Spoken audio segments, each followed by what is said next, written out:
Praise the Lord.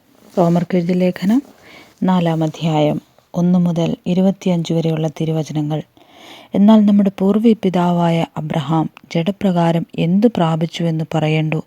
Abraham പ്രവൃത്തിയാൽ നീതീകരിക്കപ്പെട്ടു എന്നവന് പ്രശംസിപ്പാൻ സംഗതിയുണ്ട്, ദൈവസന്നിധിയിൽ ഇല്ലതാനും.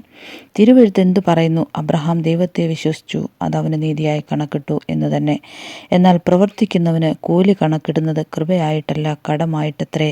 പ്രവർത്തിക്കാത്തവനെങ്കിലും അഭക്തന് നീതീകരിക്കുന്നവനിൽ വിശ്വസിക്കുന്നവനോ അവൻ്റെ വിശ്വാസം നീതിയായി കണക്കിടുന്നു. ദൈവം പ്രവൃത്തി കൂടാതെ നീതി കണക്കിടുന്ന മനുഷ്യൻ്റെ ഭാഗ്യം ദാവീദും വർണ്ണിക്കുന്നത്. അധർമ്മം മോപിച്ചും പാപം മറച്ചും കിട്ടിയവൻ ഭാഗ്യവാന്മാർ. കർത്താവ് പാപം കണക്കിടാത്ത മനുഷ്യൻ ഭാഗ്യവാൻ. ഈ ഭാഗ്യവർണ്ണനം പരിച്ഛേദനയ്ക്കോ അഗ്രചർമ്മത്തിന് കൂടെയോ അബ്രഹാമിന് വിശ്വാസം നീതിയായി കണക്കിട്ടു എന്നല്ലോ നാം പറയുന്നത്. എങ്ങനെ കണക്കിട്ടത്? പരിച്ഛേദനയിലോ അഗ്രചർമ്മത്തിലോ? പരിച്ഛേദനയിലല്ല, അഗ്രചർമ്മത്തിലത്രേ.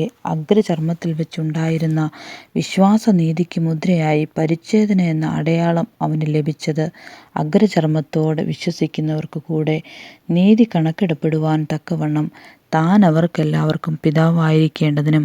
പരിച്ഛേദന മാത്രമുള്ളവരല്ല, നമ്മുടെ പിതാവായ അബ്രഹാമിന് അഗ്രചർമ്മത്തിൽ വെച്ചുണ്ടായിരുന്ന വിശ്വാസത്തെ അനുഗമിക്കുന്നവരായ പരിച്ഛേദനക്കാർക്ക് പിതാവായിരിക്കേണ്ടതിന് തന്നെ. ലോക അവകാശിയാകും എന്നുള്ള വാഗ്ദത്തം അബ്രഹാമിനോ അവൻ്റെ സന്തതിക്കോ ന്യായപ്രമാണത്താലല്ല, വിശ്വാസത്തിൻ്റെ നീതിയാലല്ലോ ലഭിച്ചത്. എന്നാൽ ന്യായപ്രമാണമുള്ളവർ അവകാശികളെങ്കിൽ വിശ്വാസം വ്യർത്ഥവും വാഗ്ദത്തം ദുർബലവും എന്നു വരും. ന്യായപ്രമാണോ കോപത്തിന് ഹേതുവാകുന്നു. ന്യായപ്രമാണം ഇല്ലാത്തിടത്ത് ലംഘനവുമില്ല. അതുകൊണ്ട് കൃപാദാനം എന്നു വരേണ്ടതിന് വിശ്വാസത്താലത്രേ അവകാശികളാകുന്നത്. വാഗ്ദത്തം സകല സന്തതിക്കും ന്യായപ്രമാണമുള്ളവർക്ക് മാത്രമല്ല, അബ്രഹാമിൻ്റെ വിശ്വാസമുള്ളവർക്ക് കൂടെ ഉറപ്പാകേണ്ടതിന് തന്നെ. മരിച്ചവരെ ജീവിപ്പിക്കുകയും ഇല്ലാത്തതിനെ ഉള്ളതിനെ പോലെ വിളിക്കുകയും ചെയ്യുന്നവനായി താൻ വിശ്വസിച്ച ദൈവത്തിൻ്റെ ദൃഷ്ടിയിൽ അവൻ നമുക്കെല്ലാവർക്കും പിതാവാകേണ്ടതിന് തന്നെ. ഞാൻ നിന്നെ ബഹുജാതികൾക്ക് പിതാവാക്കി വെച്ചു എന്നെഴുതിയിരിക്കുന്നുവല്ലോ. നിന്റെ സന്തതി ഇവണ്ണമാകുമെന്ന് അരുളി ചെയ്തിരിക്കുന്നത് പോലെ താൻ ബഹുജാതികൾക്ക് പിതാവാകും എന്ന് അവൻ ആശയ്ക്ക് വിരോധമായി ആശയോടെ വിശ്വസിച്ചു. അവൻ ഏകദേശം 100 വയസ്സുള്ളവനാകയാൽ തൻ്റെ ശരീരം നിർജ്ജീവമായി പോയതും സാറായുടെ ഗർഭപാത്രത്തിൽ നിർജ്ജീവത്വം ഗ്രഹിച്ചിട്ടും വിശ്വാസത്തിൽ ക്ഷീണിച്ചില്ല. ദൈവത്തിൻ്റെ വാഗ്ദത്തത്തിൽ അവിശ്വാസത്താൽ സംശയിക്കാതെ വിശ്വാസത്തിൽ ശക്തിപ്പെട്ടു.